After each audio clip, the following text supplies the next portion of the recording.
FC-11 35mm film camera by Retrospekt. Going to try it out. I haven't used a film camera in a very, very long time.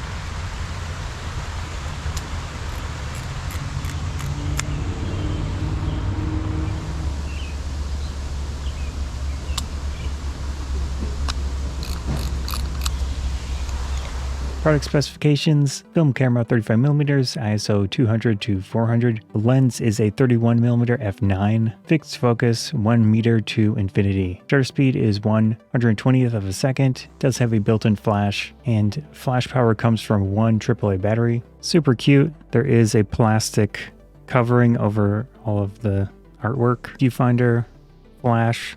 This is the film side. That's what the viewfinder looks like. Not too bad, honestly. It's a little small, but it works. Flash indicator. That means you will use the flash in that case. And you can see the little clouds on the top indicating no flash. Flash. Back of the camera is pretty simple. Film advance dial. You're going to crank that as needed.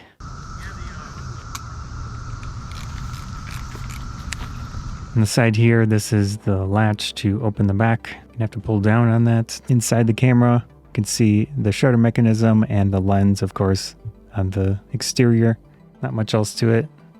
Pretty simple. Once the camera is open, you want to put the film in. You're gonna have to pull up on this little lever, the rewind crank. There you can see it pops up and then pull. It takes a little bit of effort, but you'll get into that position. I just picked up whatever film I could easily find. In this case, ISO 400. Instructions look pretty simple. Gonna go through the steps.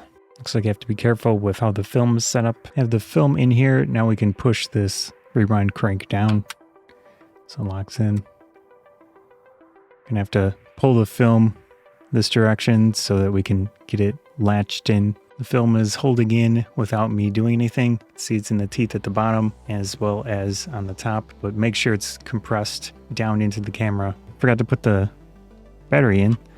So pop this open, pick out my batteries. Let's see, it's gonna go that direction. On the top, there is a light.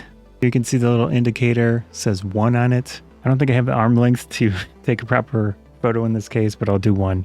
And then I'm going to go out and use this at a little event coming up. See how it works.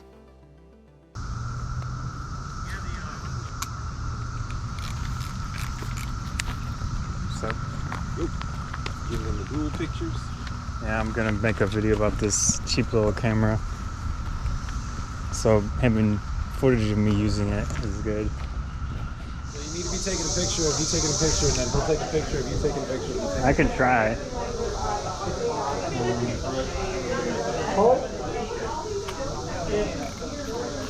Want to make an adjustment?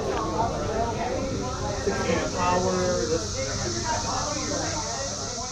Local small business that took the film and developed it. That was cool. It seemed to do a pretty good job. I don't really know anything about film. The overall process is not convenient. It takes a lot of time. One of the rolls was totally busted. I didn't load it properly, which is probably the most likely situation. Pain in the butt to handle too. Besides all of the other inconveniences. Cool. Let me verify these are actually working. Man, there's like barely any detail in here. There's a boat.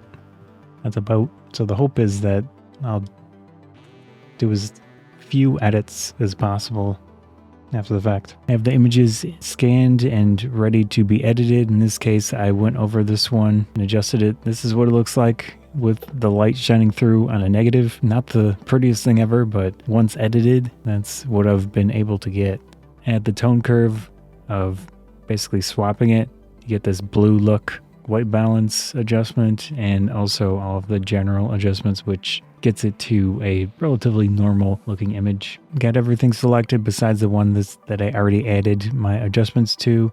And in AC/DC or whatever software you're using, you can paste in the settings most likely. Besides AC/DC, I have Affinity Photo, so for singular edits, I tend to use this program instead. Pull it in here and then adjust it basically the same way as I did in AC/DC.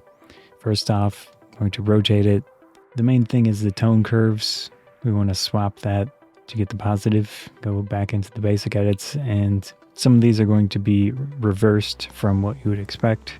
That's pretty close. Obviously with this little retrospect camera in the film, it's not going to look amazing, but that's kind of the point. Most editors will provide enough tools to get the job done. I was doing a mix of flash and no flash to see what the differences would be. You have to basically judge what you would expect. If you expect to need flash, definitely use it with this camera.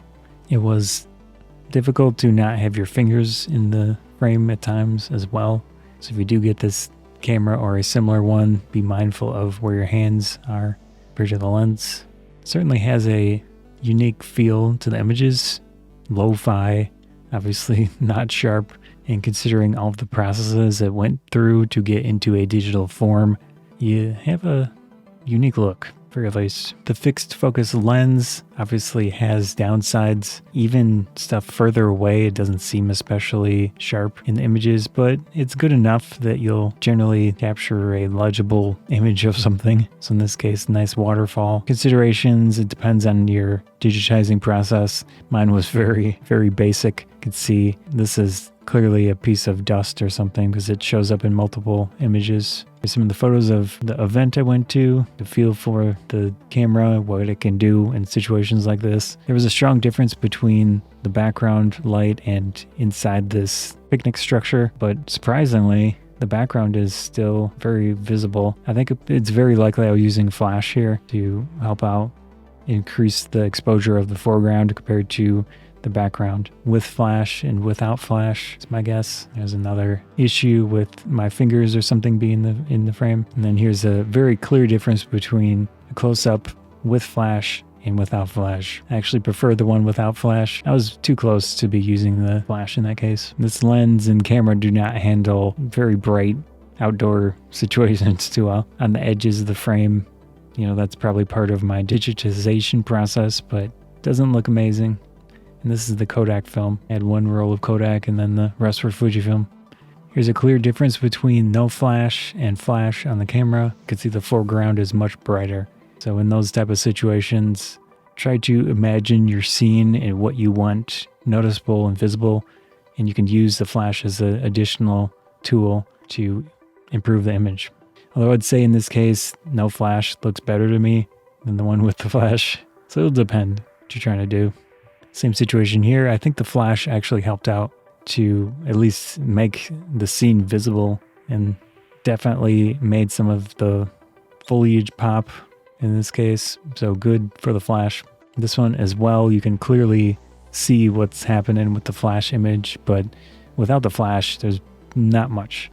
Maybe you could go in there and digitally adjust it in post, but you're going to have more stuff to work with because of the flash. In this case, was lighting things up. The Retrospekt FC-11 film camera, fixed lens, a lot of limitations, but it is fun to use. It was quite the process, pretty expensive. You have to buy the camera, buy the film, have it developed, and then somehow get it digitized. Either have someone do it or set up something, buy a device, whatever works for you. Overall, I bought this just as a background object for my setup, but even so, it was fun. I enjoyed it.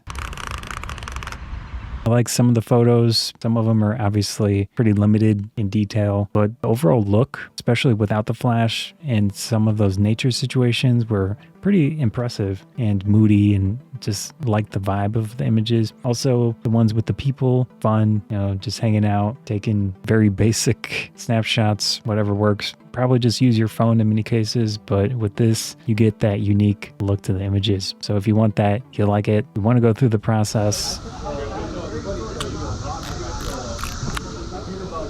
maybe check out something like this. I was looking at the Beagle Scouts version of this Retrospekt camera, FC-11. It's got a photography bonsai, thanks.